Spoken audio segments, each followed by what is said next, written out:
The clock ticking invades your numbed senses, but that's fine. You're used to it, a constant companion in your solitude. The gentle clink of the bottle on the table blends with the sound of the seconds crawling by. Your head drops down to join the bottle on the table. Moments later, something breaks the steady pattern. An odd scraping noise rises above the din the clock makes.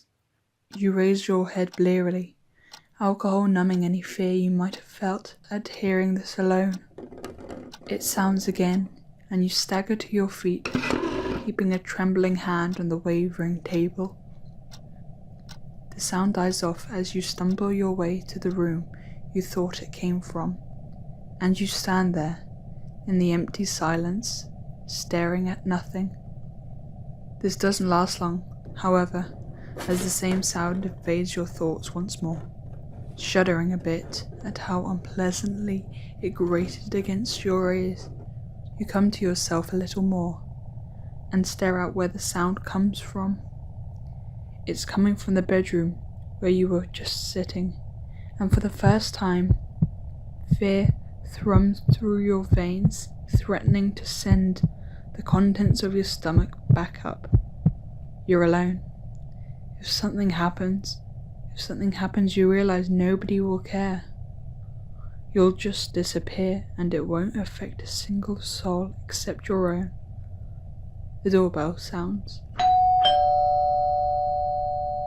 You lift your head with surprise and use the walls to guide you back to the front door.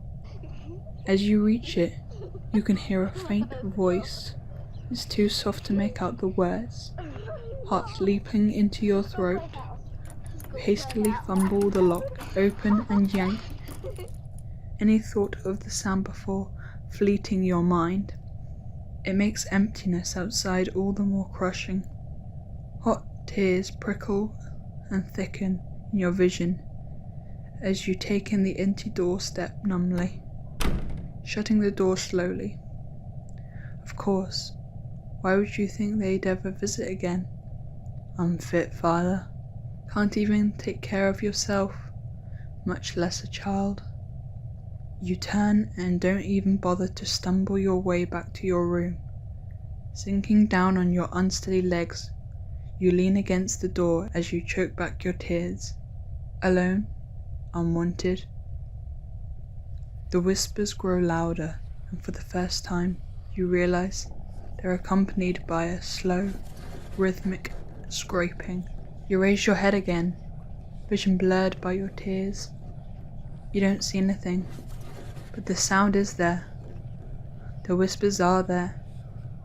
Something warm drips onto your hand, and you look down expecting to see tears, not to see a single crimson drop flattened out on your palm, slowly seeping through the creases and lines.